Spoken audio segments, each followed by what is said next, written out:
Olá a todos, meu nome é Melissa, eu tô aqui com o Danilo e hoje a gente vai falar dos dois assuntos mais importantes para toda empresa: finanças e marcas e patentes. Então seja muito bem-vindo, Danilo. Muito obrigado, Por favor, Mel. se apresente. Com certeza, vamos lá. Hoje nós estamos em ambientes diferentes, né? Muito obrigado pelo convite. Estamos hoje na área da Mel. Eu vim para a área da Mel hoje para a gente poder gravar. Ela foi lá da outra vez. Eu sou Danilo Teles, tá? Eu sou sócio proprietário da Bluepeak Consultoria Financeira. E nós vamos, como ela disse, falar do maior problema, que é o financeiro. Muitas pessoas têm dificuldades, mas também não entende que se ela não registrar a sua marca, pode ter um grande impacto no financeiro da sua empresa. Nós vamos trazer esse assunto hoje. Exatamente. E a primeira coisa que a gente escolheu aqui para falar para vocês, logo de cara, para impactar vocês... A Mel já vem logo com uma pá. Quais são os impactos financeiros que a falta de uma proteção correta da marca podem causar numa empresa? Pronto, trazendo para o lado financeiro, qual que é o impacto? É falência, é quebrar uma empresa. Porque às vezes você está indo tudo bem, e eu falo isso por experiência, a gente conhece empresas que já aconteceu isso, e de repente tem alguém no outro lado do Brasil, tem alguém que às vezes é bem menor que você, mas ele registrou a marca. Então ele vem com uma solicitação, vem com multa, vem com um monte de coisa juridicamente, e de repente às vezes sai muito mais caro você continuar a operação e trocar nome e tudo, e acaba chegando até uma possível falência, é perigoso. Eu vou dar um exemplo para vocês. Eu não sei se todo mundo aqui já ouviu falar, mas eu vivo citando esse caso, que é do Salão Ferrari. Você já ouviu? Salão Ferrari. O Salão Ferrari, durante 20 anos, ele operou com uma placa gigantesca lá na frente, com Ferrari, tudo, até com a letra da Ferrari mesmo, né? E numa cidade do interior. 20 anos, quem ia imaginar que ia dar alguma coisa? Interior, ninguém tá escondidinho, ninguém tá me vendo. A placa tava até gasta já quando tomou uma notificação da Ferrari. Caramba, e você pensa, se uma Ferrari se importa com alguém que está usando o nome dela ali, com certeza outras empresas grandes também vão fazer isso.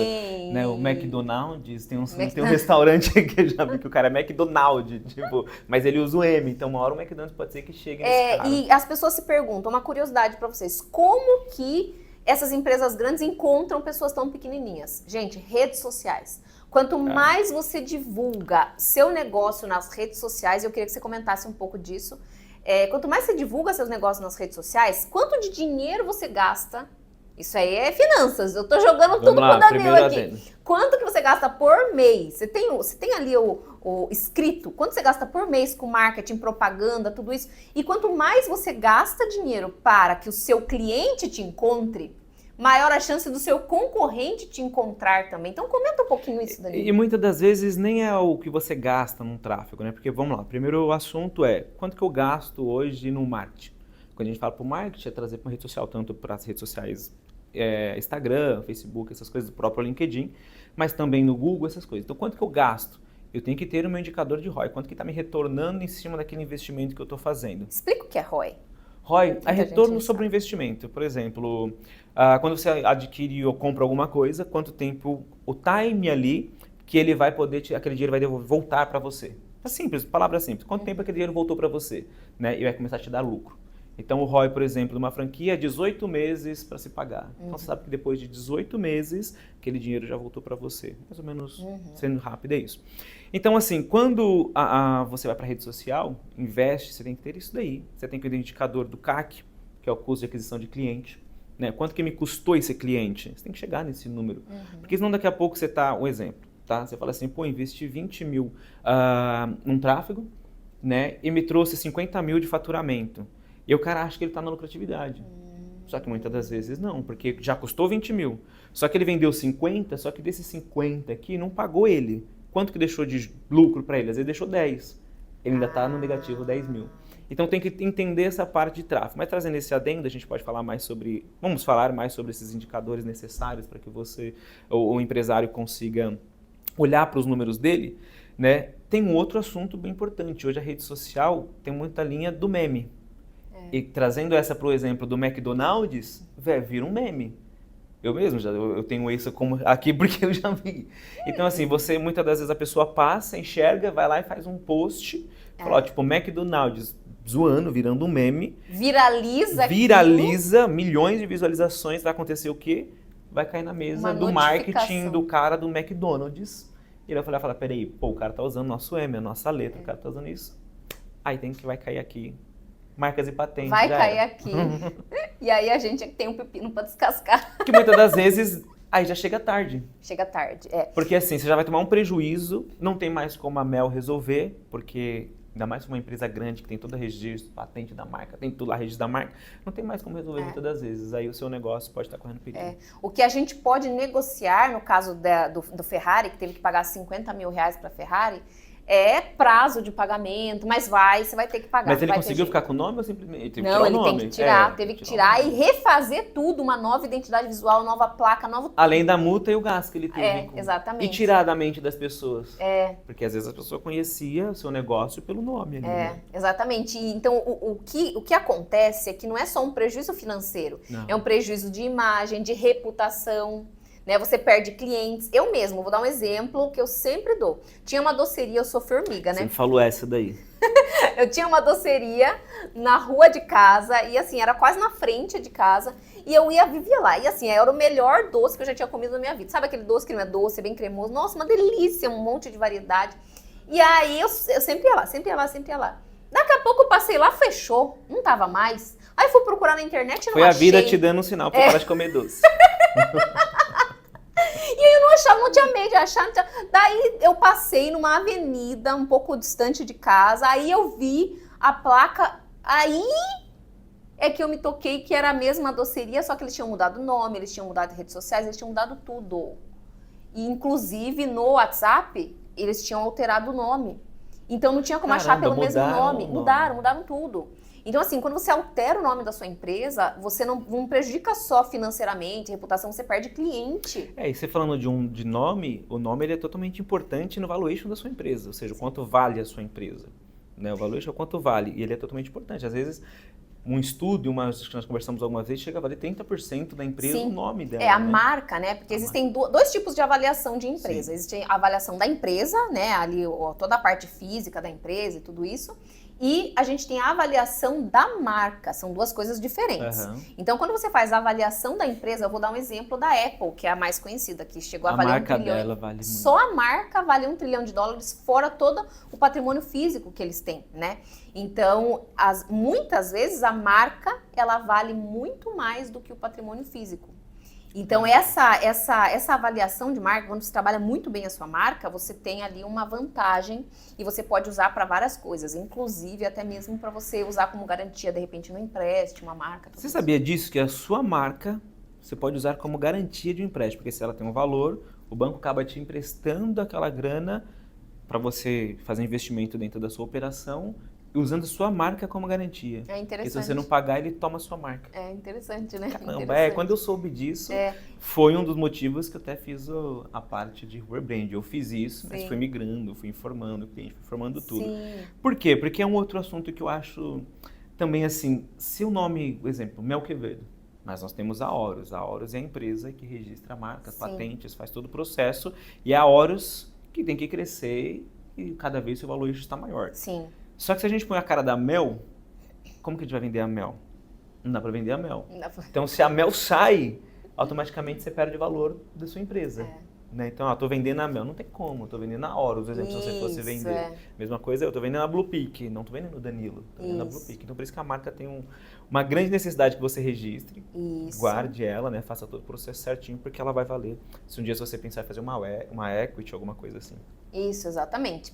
E vamos lá para um assunto que a gente estava conversando antes de começar essa gravação. Quais deles? Porque, meu Deus, assunto que não falta. Indicadores dentro de uma empresa. Quais são? Eu quero assim que você explique num detalhe, porque assim, muita gente que nos assiste não entende nada também, né? Então eu quero que você explique cada um quais são os importantes, por que tem que ter, o que é cada um deles. Tá, se eu falar de cada um, tem muitos indicadores. Principais. Mas vamos para os principais indicadores. Primeira coisa... O que são indicadores? Primeira coisa. Para que servem? O que são? Indicadores. O que são indicadores? O que são indicadores? O que são indicadores? Tá te indicando para onde você está indo. Eu te indica que nível, que lugar que tá, se está com prejuízo, se está com lucro, tá? Indicador nada mais eu tenho um objetivo traçado, eu preciso analisar esses números, esses indicadores, essas indicações, se ele está indo para onde eu quero.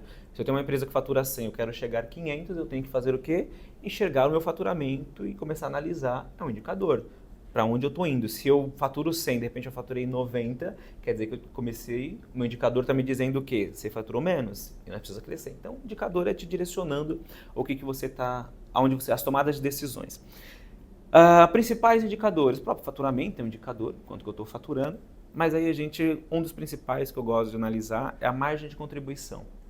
O que é a margem de contribuição? Margem de contribuição é o quanto que eu faturei, qual foi minha receita, menos os meus custos variáveis, menos os meus impostos. E aí vai me sobrar a margem de contribuição, que ela vai fazer, é o dinheiro que sobra para me pagar todas as minhas outras despesas fixas, como minha folha, aluguel e tudo que é fixo, ela sobra para chegar na minha linha ali, que aí vai para um outro indicador, que é no meu lucro bruto. Né? Então, ou seja, faturei, faturamento indicador, deduzi meus variáveis, deduzi o meu imposto, eu cheguei na margem de contribuição. É o principal indicador que todo empresário precisa saber qual que é a margem de contribuição da empresa dele. Porque ela vai mostrar o quanto de dinheiro sobra em cima do seu faturamento, de tudo que você fez variável e dos impostos que você pagou, o dinheiro que sobrou para você pagar a parte de deduções de despesas administrativas e custos fixos ali. Só que aí, diante disso, aí nós temos já, beleza, a margem de contribuição. Aí vamos para uma linha do ponto de equilíbrio. Por quê? O ponto de equilíbrio é outro, que é o break-even, é um dos principais indicadores. Porque faça sol, faça chuva, quais são meus custos fixos? Então, quanto que eu preciso faturar para manter o meu ponto de equilíbrio? Só que também não é simplesmente eu pegar e falar assim, meu custo com aluguel, folha, tudo dá 20 mil. Meu ponto de equilíbrio é 20 mil. Não, porque 20 mil, eu tenho que faturar 20 mil para poder pagar os meus custos fixos. Não, porque você tem seus variáveis, você tem seus impostos, e o variáveis é o quê? A recompra de mercadoria e tal. Então, você tem que calcular os seus custos fixos dividido pela sua margem de contribuição. E aí você chega no seu ponto de equilíbrio. Então, assim, se seu custo fixo dá 20, seu ponto de equilíbrio vai dar uns 27 mil, calculando uma margem de contribuição de 60%. Então, assim, esses cálculos que o empresário tem que ter. E como que eu tenho isso? Tendo uma consultoria financeira. É necessário, o empresário ele pensa que ele não precisa de um consultor financeiro. Não é cultural no Brasil, não é cultural, né? ele ter uma consultoria financeira. O brasileiro, aliás, ele tem essa coisa de tipo, eu quero fazer tudo. Eu quero fazer o marketing, eu quero fazer o financeiro. Eu sei o que é financeiro, é anotar quanto eu ganho, quanto eu recebo, pagar as contas e ver o que me sobrar é lucro. E não é lucro. Porque quando a gente fala para a linha do indicador de lucro bruto, ou seja, faturei, paguei os variáveis, paguei os fixos, sobrou o lucro bruto. Aí você vai para os investimentos dentro da empresa. Muitas das vezes precisa investir em uma máquina nova, precisa investir em alguma coisa, reformar, investir em imobilizado dentro da empresa. Aí você deduz os investimentos, porque ele não parte do lucro líquido, né? Ele parte do lucro bruto. Aí sim, retirada do sócio, então trimestral, semestral, depende do acordo, quanto que é a retirada, aí eu chego no lucro líquido. Aí esse cara é o principal de quanto que a empresa sobrou de dinheiro no caixa. E ainda assim não é teu salário. Viu? Porque, o que sobrou... O que sobrou é meu. É meu. Porque nesse cara, quando você sobra no lucro líquido, por exemplo, você faturou 100, veio deduzindo e no final sobrou 20 mil. Não é 20 mil o seu salário. Seu salário tem que estar dentro do Prolabore, acordado, salário. Qual que é a sua função dentro da Horus, por exemplo? Eu sou diretora comercial. Você é diretora comercial. Quanto que uma diretora comercial, para fazer o que você faz, seria o salário dela se você contratasse uma diretora? Boa pergunta. Tá vendo? Isso é um assunto.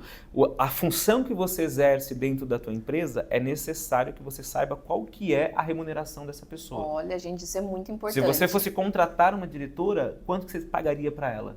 Esse é o salário que você tem que ter. Então você tem que fazer parte da folha, faça sol, faça chuva, você tem que fazer parte do ponto de equilíbrio, parte do seu custo fixo para você receber. Você não tem que esperar sobrar dinheiro para você pegar o seu salário. Você tem que se pagar, você é funcionário da empresa. Então a empresa tem que pagar você. Olha, isso daí é muito importante, porque a maioria dos empresários, é a maioria, que assim, trabalha sozinho ou tem uma, duas pessoas ali ajudando, a gente tende a achar que é assim, né? A gente paga tudo, o resto a gente pega o dinheiro e seja o que Deus quiser. Só que você pega o dinheiro. Então você vem fazendo isso, por exemplo, pegando o dinheiro todos os meses. Sobrou 10, sobrou 7, sobrou 20, 50, estou pegando esse dinheiro. Vamos para um cenário um pouco mais pessimista. você não fez uma reserva de emergência, que é algo necessário que a empresa tenha, que é o capital de giro. Teve né? muita, Ter um capital de giro, ter um fluxo ali para poder seu fluxo de caixa, você conseguir arcar com seus custos, fazer todo o processo, enfim. Sim.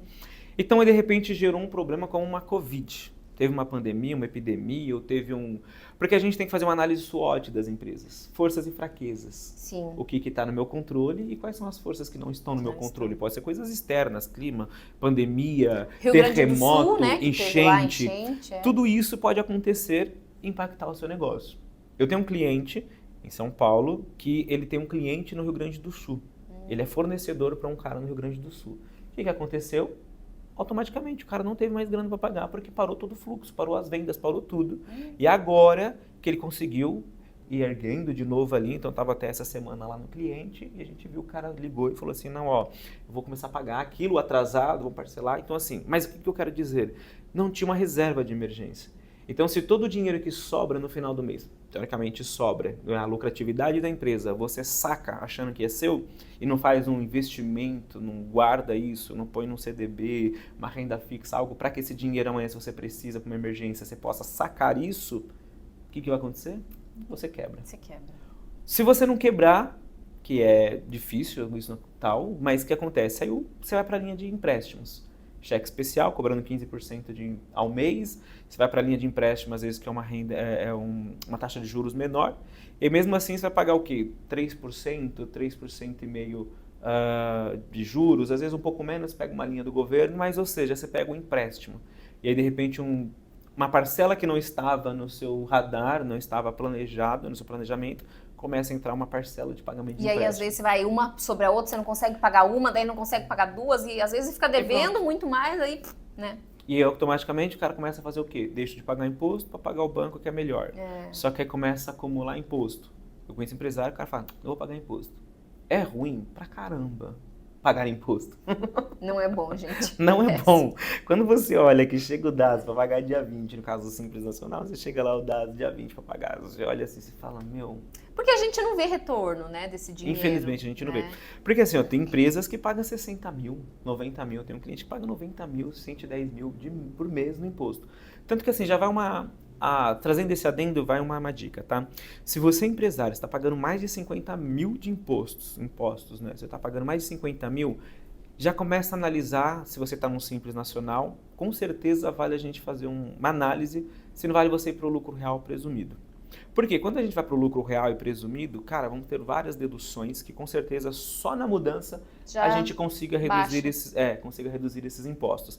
E ainda assim, se você está no lucro real ou presumido e você pagar mais de 50 mil, espero que esse vídeo chegue para você, se você pagar mais de 50 mil de impostos, você chama, ou eu, Bluepeak, chama a Mel, porque nós temos um produto onde a gente deduz isso pelo menos uns 30%. Olha. Então, se você vai pagar 100 mil de impostos, a gente consegue descer isso para 70 mil.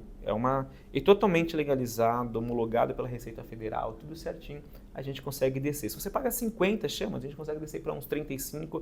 Se for estadual, a gente consegue descer 25%. Bacana. Então, isso é um produto onde a gente consegue descer. Então, visando isso, pagar imposto não é bom, né? É ruim. Porém, tem muitos empresários que deixam de pagar para poder sobrar dinheiro.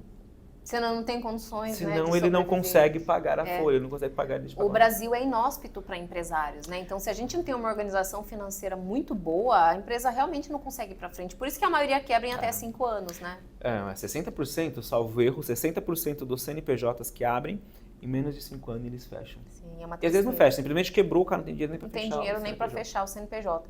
Agora, eu queria que você comentasse, Danilo, a respeito de uma coisa assim que muitos clientes se preocupam com isso, né?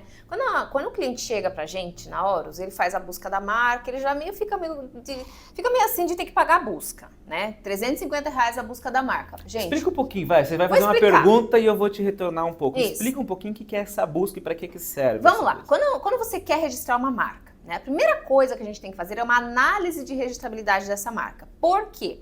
Porque a grande maioria das pessoas acha que, eu quero registrar uma marca, mas eu sei que não pode ter uma marca igual. Então, o que ele vai fazer? Ele vai lá no Google, não tem nada igual. Vai no registro BR, vai vê no que registro não tem nenhum site. Vai no próprio NPI.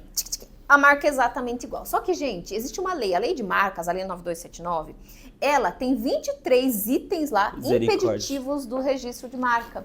E um deles ali, um deles é, por exemplo, marcas de uso comum. Marcas de uso comum não têm exclusividade de registro. Então, você tem que entender a lei de marcas para você poder interpretar os resultados de uma busca. Tá. E não são só marcas exatamente iguais que podem impedir o resultado da sua. Marcas que possam induzir o consumidor a erro ou confusão. O que isso quer dizer? Se a sua marca tem um C e a marca do seu concorrente registrada tem um K, você não acha uma marca com um C. Mas quando você fala aquela marca com K, a fonética é igual. Então isso que nem na Blue Peak, nós temos duas Camila, uma Camila com K e uma Camila com isso. C. E se ela é igual, como é que você vai saber? E quando eu falo pro cliente, fala que é a Camila. Qual Camila? Quem sabe que eu tenho? Não. Exatamente. Então, quando a gente faz uma busca de marca, a gente tem que analisar quantas classes de registro, quais são as classes certas, classes principais, classes correlatas. A gente tem que analisar a marca do ponto de vista da lei. A gente tem que pegar os 23 incisos e cruzar com os dados. Nossa. A gente tem que fazer variações de buscas. Então, são 5 sistemas de busca. O INPI tem 4 sistemas de busca e a gente usa um sistema a mais que a gente paga para fazer essa busca. Então, assim, a nossa busca na Horus leva de 2 a 4 dias para ser feita, dependendo da complexidade da marca, né? Então, a gente cobra R$350 para fazer essa busca. Nossa, mas o povo chora lágrimas de sangue. É isso que eu ia falar. Ele trouxe um assunto que, assim... O problema é que a pessoa, ela sempre quer as coisas de graça. É, né? O povo Você trouxe um assunto... adora coisas Ontem, de graça. eu e a Mel, nós estávamos conversando e até trouxe um assunto que é um Reels. A pessoa falando assim, não, peraí, você vai cobrar consulta por quê? Né? Tipo assim, se você pegar o processo, você vai ganhar nele. Senão, não vai. Por que você quer cobrar? Mas, cara, foram anos estudando. Foram anos de investimentos. No nosso caso, mentoria, que eu faço mentoria pra caramba. Gente, investimento, especialização. Investimento até para escrever livro, que a gente escrevemos livro, depois eu falo um pouquinho dos livros. Então, assim, foram anos pra gente ter esse conhecimento. E as pessoas às vezes não querem pagar. Não quer pagar pelo conhecimento, né? Quer que a gente dê de graça. A única coisa que a gente pode vender, porque a gente não vende produtos, né? Nós vendemos o nosso serviço. Então, muitas vezes as pessoas não querem pagar pela única coisa que eu posso vender. E quando você traz as pessoas não querem pagar, ela estava numa reunião agora há pouco, e não que eu ouvi a reunião dela, mas eu estava do lado da mesa, eu acabei ouvindo a reunião. E o seu cliente, né, eu até esqueci de comentar, depois eu comento e agora lembrando na gravação. O seu cliente falou, você encontrou uma marca semelhante, me corrija se eu estiver errado, só que essa marca semelhante foi feita pela própria pessoa.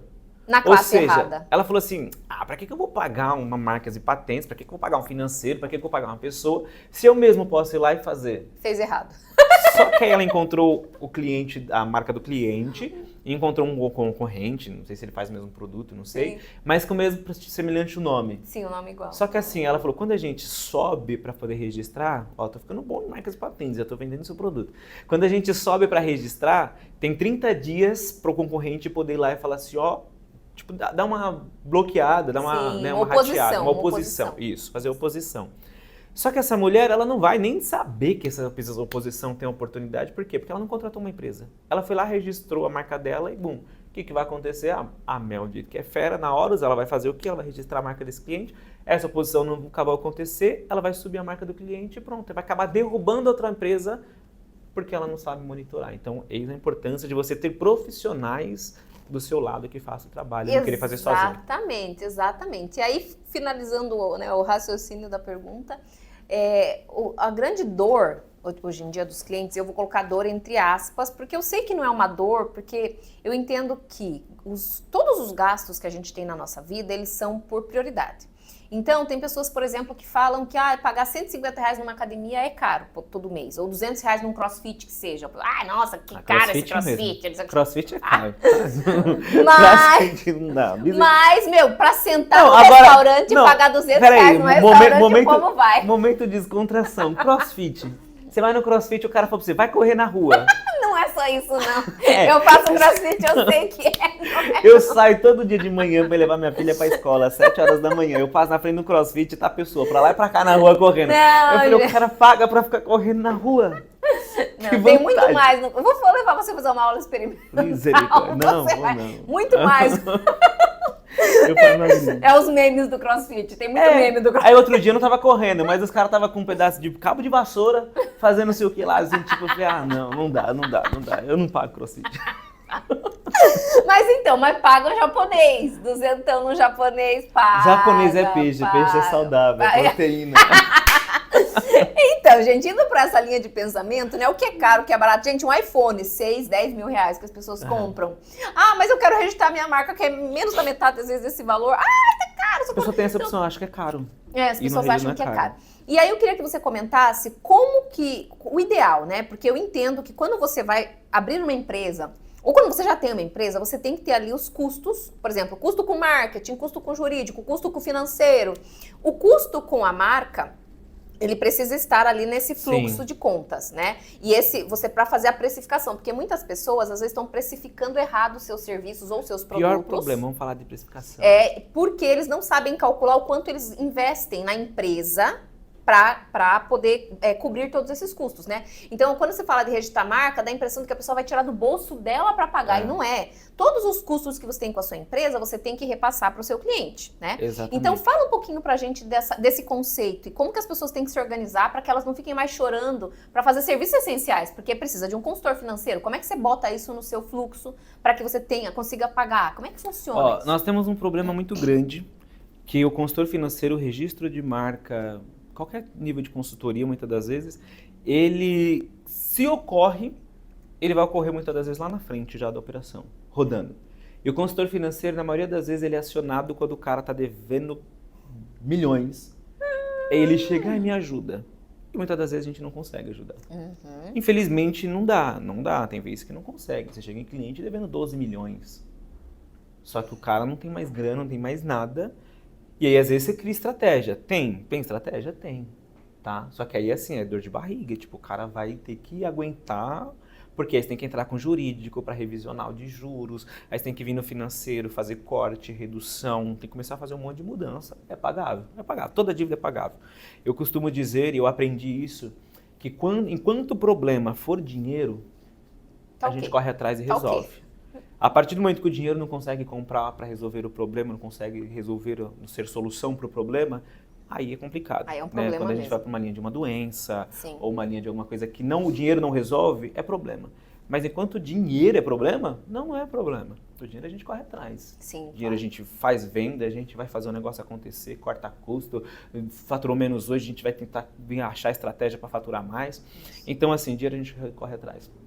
Só que o problema do empresário, no Brasil, tá? A gente falando isso, tem empresários hoje na região de Alagoas, Distrito, tem vários espalhados, Minas Gerais, que a gente dá consultoria. Quando a gente olha para o empresário, o que ele faz? Ele pensa que a consultoria é a pior... Primeiro, não precisa da consultoria. Primeiro já começa assim. E nós passamos um processo de pandemia, né? Acabamos nesse processo, que ela nos ensinou muito. Muitos choraram e outros aproveitaram para vender lenço. Então, automaticamente, muitas cresceram e muitos quebraram.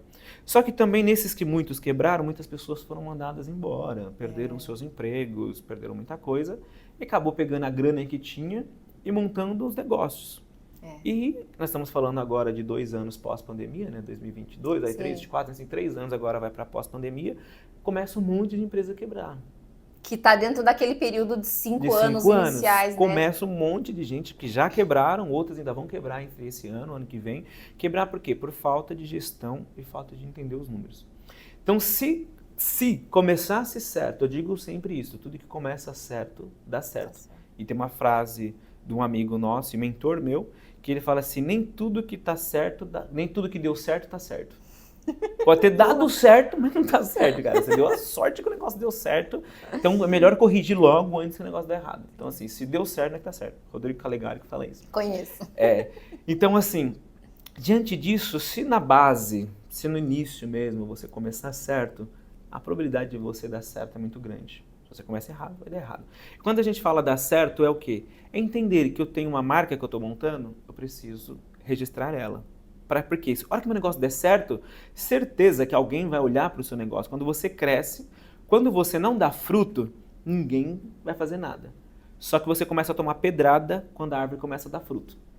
Então, quando a árvore começa a dar fruto, é aí que você começa a tomar pedrada, porque as pessoas querem arrancar o fruto, e aí você começa a tomar pedrada. Então, quando você crescer, vai vir a pessoa que vai ver sua marca, vai querer registrar, vai vir um concorrente que, se você não tiver a precificação correta, se você não tiver uma gestão, não tiver um capital de giro para movimentar seu fluxo de caixa, você vai poder acabar tendo problemas, entrar para a linha de empréstimo, adiantamento de recebível. Então, assim, encascateia um monte de problemas.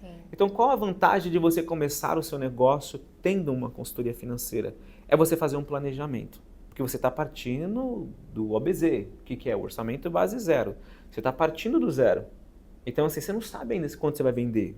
Você não tem isso. Mas dá para fazer uma projeção? Dá para trabalhar o mercado? Dá para ver o quanto que eu gasto em marketing, o que eu trago de lead, quanto que eu vou gastar com SDR, quanto que eu vou gastar aqui para poder montar a minha operação, porque não é pegar, comprar tudo e eu vou vender. Eu tenho custo, eu tenho a custo do tempo do estoque parado. Sim. Estoque parado é dinheiro parado. É dinheiro parado. Então eu tenho que calcular tudo isso. E isso são várias vertentes e linhas de cálculo que se você traz uma consultoria, ele vai sentar com você, o consultor vai analisar todo o seu cenário para enxergar até que nível de excelência você pode ir. Porque quando a gente fala de analisar tudo, a gente vai para nível societário, jurídico, contábil, fiscal, né, o fiscal, o financeiro, a gente vai para a controladoria, a gente vai analisar todas as áreas departamentais da sua empresa, estoque, o comercial, nós vamos analisar tudo e falar, cara, e definir para cada um cronograma ali para falar, se seguir assim. Então desenhe esse planejamento.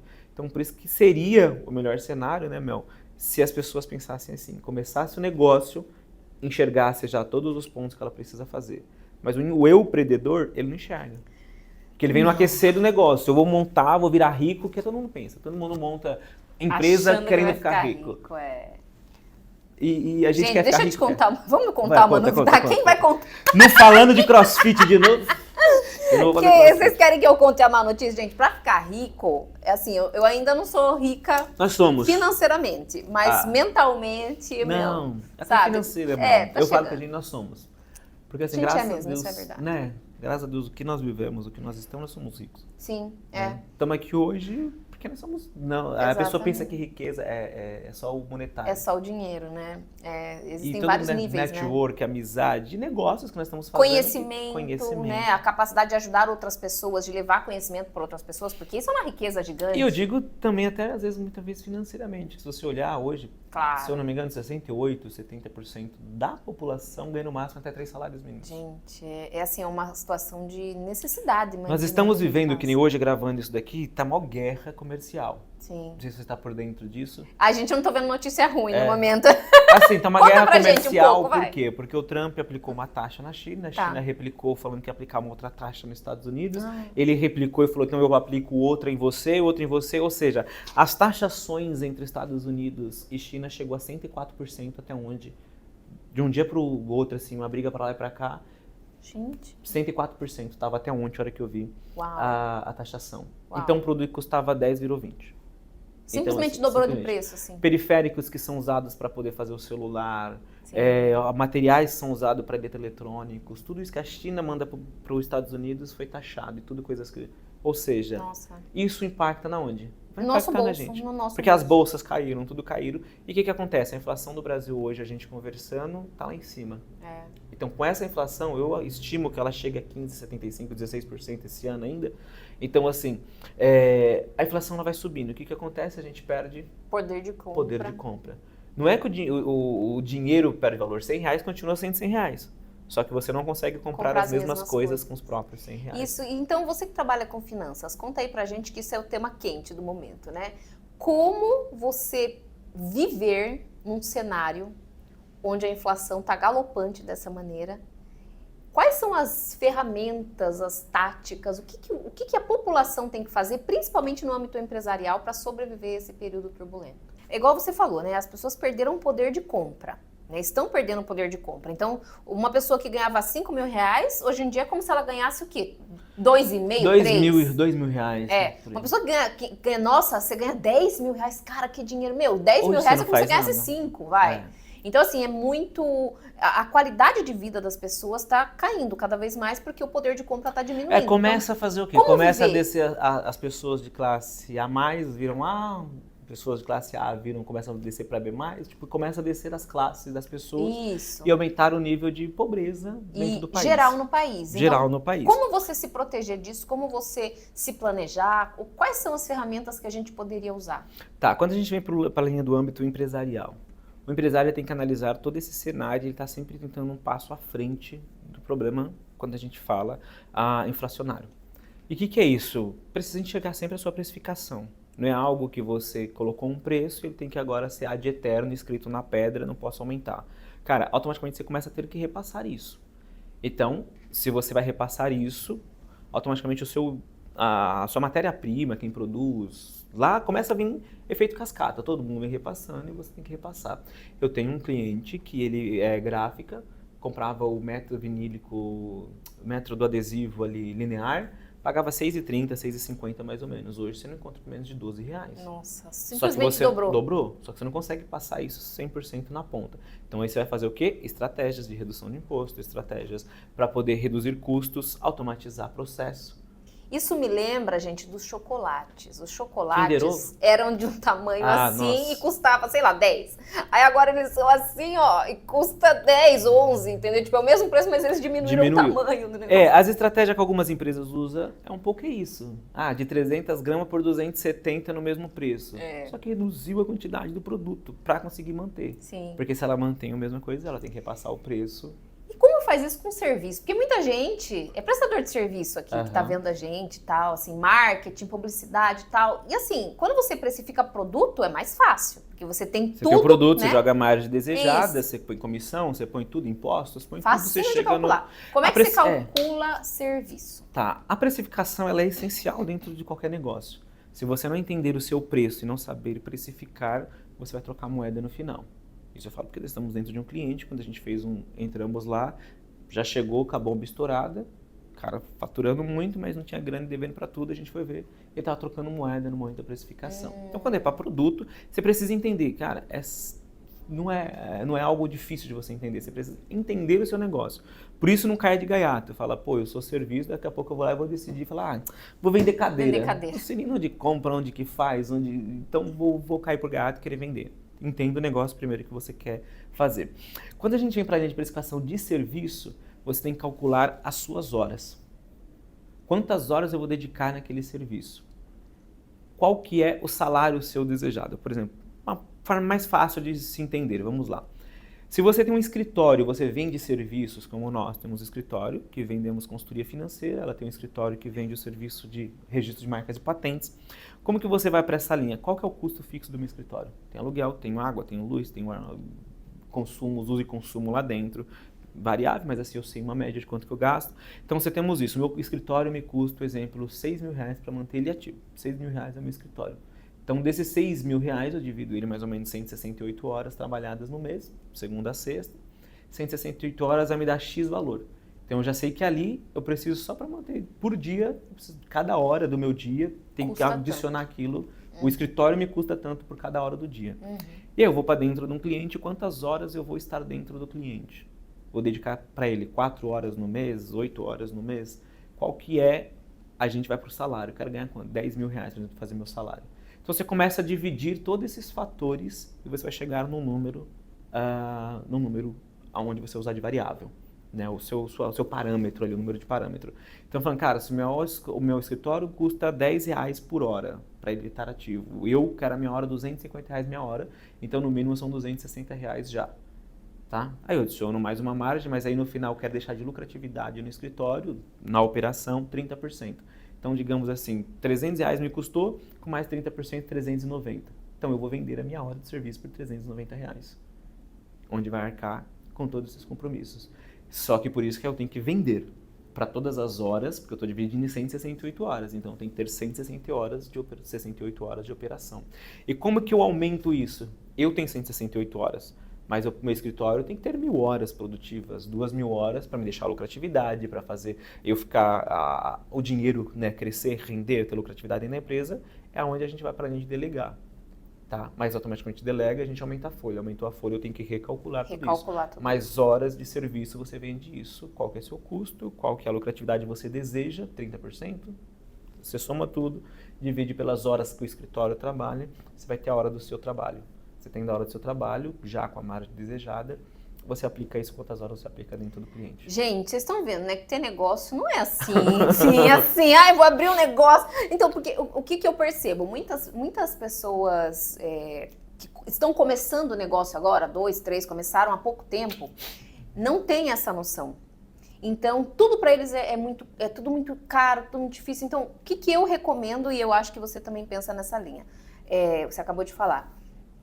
Quando o negócio começa a ficar muito complicado, muito difícil, não tem jeito. A gente precisa contratar alguém para auxiliar. O financeiro é o pilar, gente, não tem jeito. Assim, é uma recomendação que não é só pro Danilo que eu faço, todo mundo eu falo. O financeiro é o pilar, porque eu tenho essa dor, né? Eu não... Tem, gente, eu vim dar uma brigando com essa mulher no carro, porque eu falei uma sigla simples dela. Eu não sabia o que é. Não, gente, ó, deixa eu explicar. Minha vida inteira, eu sou de humanas. Eu estudei arqueologia, eu estudei história, eu estudei a parte de marcas e patentes, que entra na parte do direito, né, propriedade intelectual. Então, assim, eu sou 100% de humanas e comercial, eu sou só relacionamento, eu não gosto de finanças, entendeu? Então eu preciso de um Danilo na minha vida. Pronto, porque... vai pra ela, não tá mais próximo para poder resolver isso e enxergar esses números. Porque, gente, eu tô falando pra vocês da minha dor, né? Eu pego ali planilhas, o meu cérebro não processa a informação, entendeu? Então, assim, você que é empresário e você não tem um financeiro, se você não é especialista em financeiro, você tem que ter um cara que faz. Não dá pra sair disso, principalmente no cenário que a gente vive hoje. De alta inflação, juros galopantes, tá uma bagunça. Cenário meio parecido, e eu tinha acabado de nascer na época, né, que teve aquela inflação lá. Sim. De 85%, né? Assim, eu não lembro como era, mas todo mundo disse que era um terror. Sua idade, acabei de nascer, então a pessoa já vai assemelhar, nossa, a inflação foi lá atrás. Gente, eu só tenho cara de jovem, tá? Eu não sou assim tão jovem, mas o meu espírito é jovem. E aí, assim, quem viveu naquele cenário não se assusta tanto hoje em dia, porque fala assim, eu sobrevivi a isso, as pessoas mais velhas, né? Eu sobrevivi, a gente sobrevive. Mas aí eu faço a pergunta pra você, é isso que você só quer? Você quer só sobreviver? Não, nós precisamos viver, não sobreviver. Né? Porque assim, aí o que você vai ter que começar? Cortar a carne, né? Já tem que baixar pra frango, daí o frango já tá caro, tem que baixar pro ovo. Falar em carne, ontem eu saí do escritório, falei, vou passar no mercado pra comprar. Tá absurdo. Não, tá muito caro. Eu sei porque eu compro lá pra minha cachorrinha Sofia, que não tem vesícula, né? Então ela só come patinho, gente. É R$50 um quilo de carne. É isso aí. Então, vocês querem o quê? Vocês querem viver ou vocês querem sobreviver? Vocês querem enriquecer? Porque assim, viver bem custa tempo, dinheiro e trabalho. Agora, enriquecer, nossa, aí é outro nível. A gente começou a conversa falando disso, né? De enriquecer. Então, quando a gente fala de enriquecer, então, o planejamento financeiro aí você não tem muita saída, né? Ou você planeja... Ou você faz, ou você vai ficar dando murro em ponta de faca. E me conte um pouco, você faz também, você estuda também a parte de investimentos, né? Sim, eu tenho... hoje eu não atendo muito pessoas físicas. Sim. Né? É difícil atender. Mas você entende de investimentos? Sim, a gente abre um pouco o leque ainda para alguns mentorados que tem, porque eu fiz muito isso, a parte de pessoa física e tal, porque entrava no linha, só um adendo, né? Parte de milhas, viagem, que a gente gosta de viajar, usava milhas e tal, e querendo ou não, eu enxerguei um problema, que as pessoas queriam viajar, mas também não tinha planejamento financeiro, não tinha nada, então eu acabei fazendo pessoas físicas. Então hoje eu não faço, é difícil. Sim. Abro umas exceções, às vezes algumas pessoas me procuram. Mas sim, a gente vai para a linha de investimento até, né, puxando o adendo que a gente falou lá e não terminou. A gente entra num assunto e vai embora. Mas como que se planejar? Investimento. Tá? Hoje nós estamos falando de uma inflação alta, mas automaticamente a renda fixa, que não tem risco, que é para o cara que é conservador, que não quer perder dinheiro, não quer colocar num ativo ali variável, né, numa ação, alguma coisa assim, você pode colocar isso hoje numa renda fixa, um CDB, que é liquidez diária. Liquidez diária, né, que você precisou do dinheiro, você saca. Você pode colocar num tesouro, que vai render uma média de 1,3%, 1,5% ao mês. A rentabilidade está sensacional. Tá ótima para quem está investindo, né? Então, pelo jeito, eu sou leiga no assunto de investimentos e de finanças, mas pelo que eu estou entendendo, assim, você com bom planejamento financeiro e investindo ali, né, planejando os investimentos, você consegue também, pelo menos, se proteger um pouco da inflação. Exatamente. Não, a proteção da inflação é você investir. Provavelmente todo mundo já deve ter ouvido falar sobre colocando dinheiro no colchão, embaixo do colchão. Se você pega, por exemplo, R$10.000, você tem dinheiro lá embaixo do colchão? Porque já você fez uma cara de coloquei embaixo do colchão. Eu já fiz isso,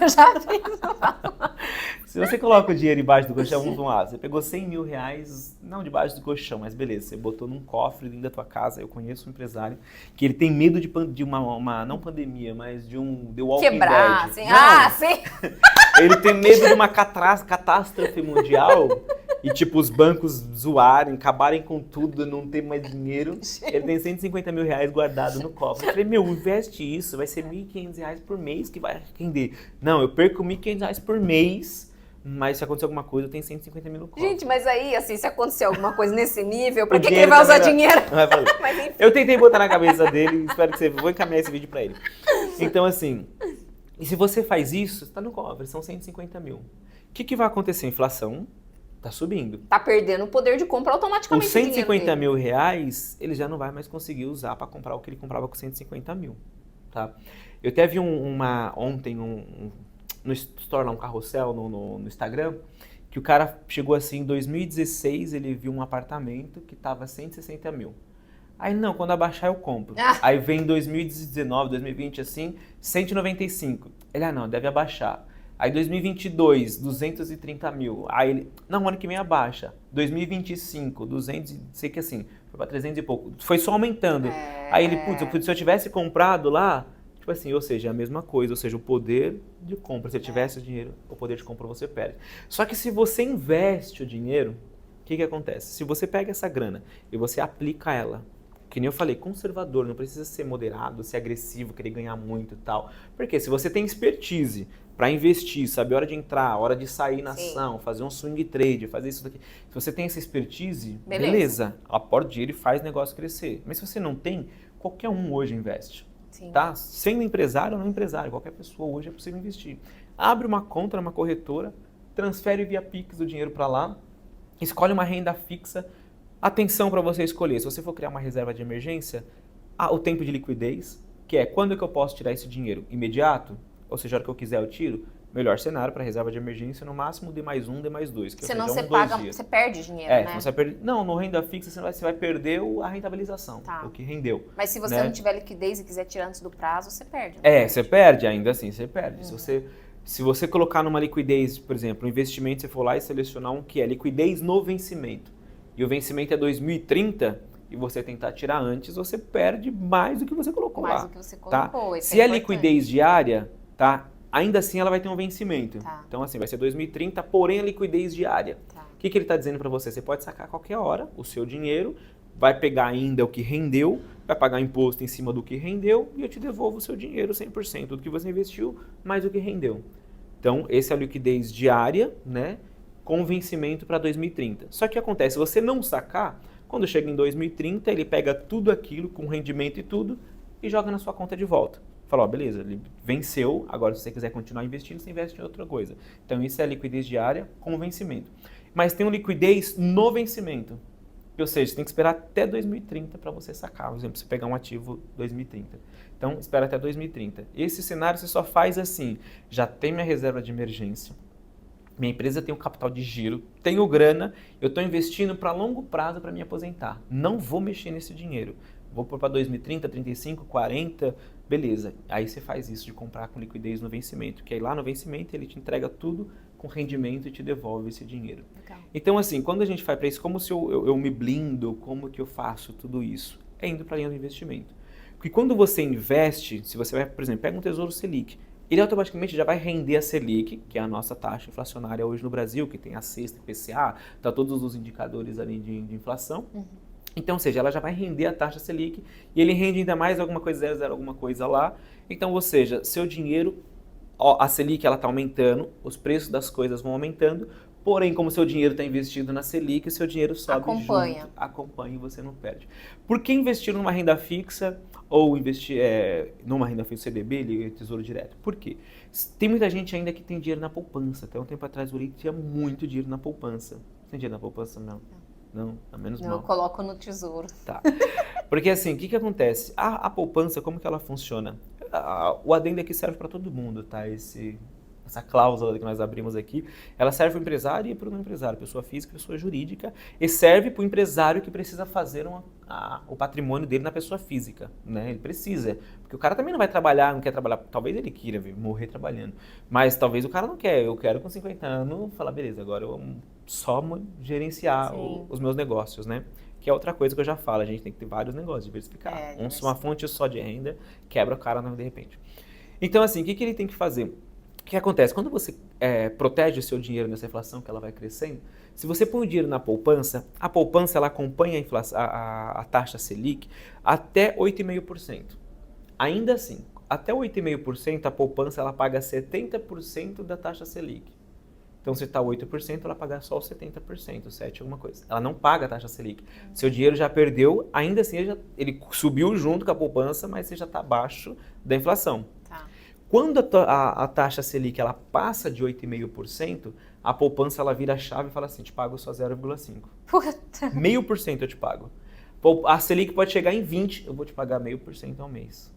Então, ou seja, no cenário que nós estamos hoje, pagando mais de 1%, Tá perdendo dinheiro. Quem está com dinheiro na poupança está perdendo 50% do que ele poderia estar ganhando. Se você está ganhando 1.000, você pode estar ganhando 2 em rendimentos ali. Gente, então, acho que isso acontece por desconhecimento, né? Eu imagino. Porque por falta de conhecimento, exatamente. As pessoas não têm o conhecimento é libertador. Porque quando você abre a mente, que você entende, que você tem um conhecimento, é uma metanoia. Já era, não volta mais. E muita gente tem medo também, né? As pessoas falam, se eu botar o dinheiro nesse negócio aí, vai que, né? Igual esse seu amigo aí. Então, eu conheço muita gente que deixa na poupança o dinheiro porque tem medo de investir. Fala, eu vou perder o dinheiro se eu puser. Então, assim, né? Fala um pouquinho pra gente. Isso é uma outra coisa, que a pessoa tem medo. Acredita que a poupança, ela seja um pouco mais segura. Só que teve histórias no Brasil que acordaram lá e não tinha mais dinheiro. Não tinha mais nada. A gente tem um histórico. Assim, no Brasil até o passado é incerto, né, gente? Aqui tudo é perigoso, tudo é perigoso. Mas comenta um pouquinho pra gente a respeito dos riscos de você investir. Existem riscos? Quais são os riscos? Existe se você for pra linha moderado agressivo, que aí você pode correr riscos. Ação, para comprar ações, por exemplo. Se você não sabe comprar uma ação e você compra ela numa alta e ela baixa, que nem nós temos esse cenário que está acontecendo agora, a bolsa, como o celular tá ali, mas a bolsa, ela fechou acho que com 121 mil pontos. Ela chegou a bater 134, ou seja, quando desce os pontos, tudo cai. Tudo cai. Pandemia. Igual a gente, ação, depois nós temos de uma, engravidar, nós temos tudo cai. Nós temos um cenário não muito distante. Magazine Luiza. Investiga e tem uma grana com a Magazine Luiza na época. Mas o que aconteceu? A Magazine começou pequena e ela deu um boom, foi crescendo, cresceu. E as pessoas botando grana, ela cresceu pra caramba. Só que aconteceu, chegou um momento que ela bateu R$100, ela quebrou a ação. Então quem tinha uma... Não, ao quebrar a ação, o que ele faz? Ele faz divisão de ação. Então assim, ela desceu a ação para R$25, salvo eu já não comprava mais ela. Mas isso nós estamos falando sobre o risco de você não entender o momento certo de investir. Você querer ser agressivo, investir e perder dinheiro. Então o que aconteceu? Quando ela chegou a um certo valor, a bolsa permite que você divida essa ação. Então ela pegou, se valia 100, ela quebrou em R$25. Então quem tinha uma passou a ter 4. Continua tendo R$100, mas em vez de ter uma ação, começa a ter quatro cotas, né? 4 ações. E diante disso, fracionado ali, né? Então, diante disso, o que acontece? Só que aí ela começou a despencar. Ela despencou. Hoje, uma ação da Magazine deve estar 3 e pouco, 4 e pouco. Gente. Então, pensa se você chegou lá e investiu R$1.000 numa ação quando ela estava R$25. Nossa, e ela desceu para 3. Você perdeu o dinheiro. Você zerou. Você perdeu tudo. E assim, e quando você... isso por falta de conhecimento, as pessoas acabam achando que vai continuar crescendo, vai crescer, fulano diz para investir nisso, vai muito por gurus da internet. Então, por isso que eu falo, existe a vida real e existe a vida que o pessoal demonstra assim, cresceu, subiu e não sei o quê. Calma, estuda, analisa. Porque se você vai para essa linha mais agressiva, para querer ganhar mais, você acaba quebrando e não sabendo investir. Tem as oportunidades? Tem. Dos dividendos, onde você, dependendo da ação da empresa que você investe, vai te pagar dividendos. Em vez de pagar 1,5%, você vai conseguir 2%, 3% ao mês ali de lucratividade. Mas aí já vai para uma linha mais moderada e agressiva. Né? Moderado, um fundo imobiliário, onde me paga um aluguel mensal, já dá para dar um passo, só que aí também tem que ter uma expertise. E quando vai para o agressivo mesmo é fazer swing trade ou day trade. 97%, a última análise que eu tinha visto, das pessoas que fazem day trade perdem dinheiro. O que é day trade? É você entrar no dia e sair no dia. Você compra a ação, a hora que ela sobe, você vende. Só que às vezes as pessoas não sabem entrar na ação, entra errado, e ela cai e dá tudo isso. E nós temos um problema muito grande. Por quê? Porque quando uma ação ela cai 20%, você precisa de 40%, que ela suba 40%, para que você equiparar o dinheiro. Por quê? Mas como assim? O exemplo, se você tem R$1.000 investido numa ação e ela caiu 20%, você perdeu 200. Ela caiu para 800.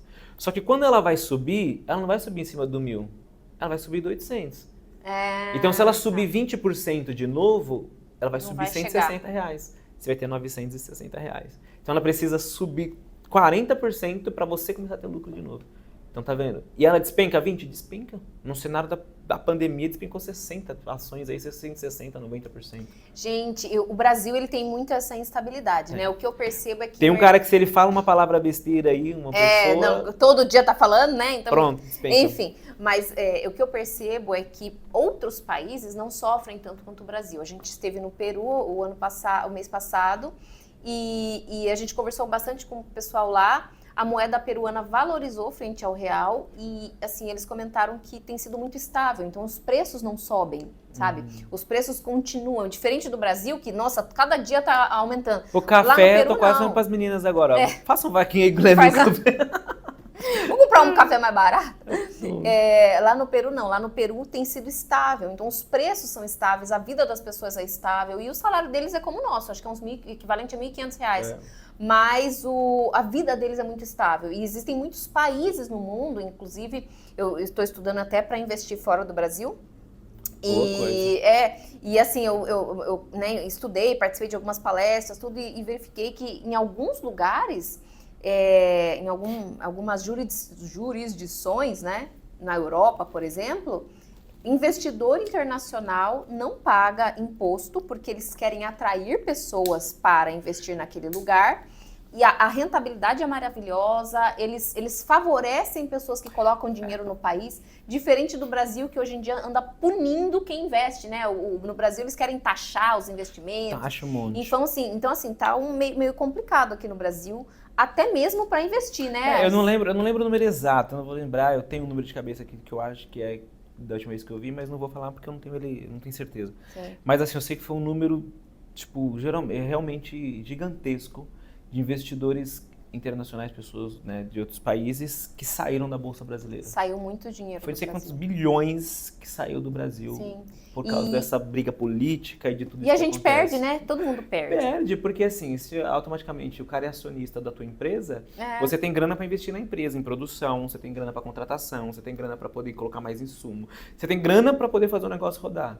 Se o cara vai lá e tira 1 bilhão da sua empresa, cara, você também fala, putz, eu tenho 1 bilhão a menos de budget aqui, ou seja, de orçamento, para mim poder aplicar na empresa. E aí você começa a reduzir pessoas embora, manda a pessoa embora. Então tudo isso impacta no cara final.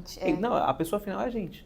É o consumidor, porque tudo impacta, é oferta e demanda. Quanto mais grana eu tenho mais oferta eu espalho, os preços ficam melhor. Quanto menos oferta eu tenho e mais demanda solicitando, o preço sobe. Mas trazendo todo esse adendo que a gente falou, né, sobre investimento, sobre se cuidar do seu dinheiro, saber onde estão os seus dados. Então você empresário, ou não empresário, a pessoa física ou jurídica, trazendo para o jurídico, você precisa cuidar dos seus números, ter os seus números. Tem um livro que fala, em Deus eu confio, no restante traga-me dados. Então, como que eu consigo ter esses dados? Contratando uma consultoria financeira, tendo pessoas. Vamos dar uma de Pablo Marçal. Onde ele fala assim, eu tenho que enxergar como eu resolvo. E eu tenho um amor e ódio por ele, né? Tem coisas que eu amo que ele fala, você fala que top, mas tem outras que eu falo, mano, que merda. Tipo, então assim, é uma sensação de amor e ódio. Mas, assim, isso que ele falou é muito verdade. Na verdade, não foi ele que falou, não sei se você conhece estoicos ali, né? Sim. Né? Então, a linha estoica, ela trata muito isso, que a gente tem que enxergar. O que eu resolvo? E se eu não resolvo, não está no meu controle, não tem influência sobre isso, taca ali pau e vai para frente, não faz negócio. Porque senão você vai absorver para você problemas que não é seu, vai tentar resolver coisas que não tem controle e você só traz problema para sua própria vida. E a mesma coisa acontece no ramo do empreendedor. O que acontece? Cara, eu não tenho conhecimento do financeiro, não adianta. O que acontece? O maior problema que a gente encontra, traz o primo, traz a tia, traz fulano, traz Bertano, aí um faz o contas a pagar, outro a receber, aí vira uma bagunça. Todo mundo dá... Fora aqueles casos que tem desvios dentro da empresa, que nem, né, já ouvi muitas histórias. Eu tenho uma, a gente não pode abrir muito aqui, depois eu conto pra você. Eu tenho uma que é assim, a hora que o negócio começou a pegar, deu ruim, mas eu te conto, depois lembra que eu te conto. Então assim, Quando chega nesse assunto, quando a gente tem esse problema, o correto seria já no começo. Mas você vendo isso e fala, pô, realmente, eu não tenho financeiro, eu não sei qual que é meu faturamento real. E ainda assim, às vezes o faturamento ele sabe porque ele fala, vendeu 1 milhão. Cara, mas esse 1 milhão, muitas das vezes, ele entrou por data de competência, ou seja, eu vendi hoje, vai entrar em abril. Nossa. A competência de venda, que é o que o vendedor faz, vendeu 1 milhão. Só que isso, às vezes, vai cair em 333 mil em 3 vezes aí. Então, no fluxo de caixa, esse 1 milhão não está no meu caixa. Entendeu? Então, por isso que eu tenho isso também. Eu tenho que olhar o fluxo de caixa, que é o realizado ali, olhar para o DFC, quando que esse dinheiro vai entrar na minha conta e olhar para a competência. Legal, a minha meta é vender 1 milhão por mês, eu vendi 1 milhão no mês na data de competência. Mas quando que esse dinheiro vai entrar? Até para mim poder planejar e fazer isso. Então, assim, como que eu enxergo tudo isso? Vai falar assim, pô, eu sei quanto eu faturei. E faturamento é vaidade. Né? É um negócio assim, porque eu conheço um empresário que fatura 1 milhão em marketplace e não sobra 10 mil reais às vezes pro cara no final da última linha. Nossa, que tristeza isso. O marketplace leva em média de 35%, 40% já da lucratividade, ele tem galpão, ele tem um monte de coisa, às vezes não sobra 10 pau no mês para ele. Então assim, faturar 1 milhão não quer dizer que você tem 1 milhão na sua empresa, nem que sua empresa vale 1 milhão, tá? Isso eu faturo 1 milhão, 12 meses, tem gente que faz um valuation rápido assim, 1 milhão, 12 meses, minha empresa vale 12 milhões, Nossa. Negativo, meu. A gente tem que olhar por um fluxo de caixa descontado. Gente, não faça essas contas sozinhos. Contrata uma pessoa que sabe, pelo amor de Deus. Então eu vou por essa linha. Como eu resolvo isso? Quanto que eu tenho de margem de contribuição? Contrata uma consultoria financeira. Porque nós temos vários... no portfólio hoje, por exemplo, da Bluepeak, nós temos o quê? O diagnóstico. O que é um diagnóstico financeiro? Nós entra dentro da tua empresa, analisa todo o cenário, pega 1 ano, 2 anos ali de retroativos, analisa tudo aquilo, vê e vai te fazer vários indicadores e relatórios, onde vão te mostrar o quanto que a sua empresa cresceu, aonde que foi embora o dinheiro, o quanto você gastou com taxas de juros, que você jogou dinheiro fora. Vamos te mostrar isso e criar um plano de crescimento.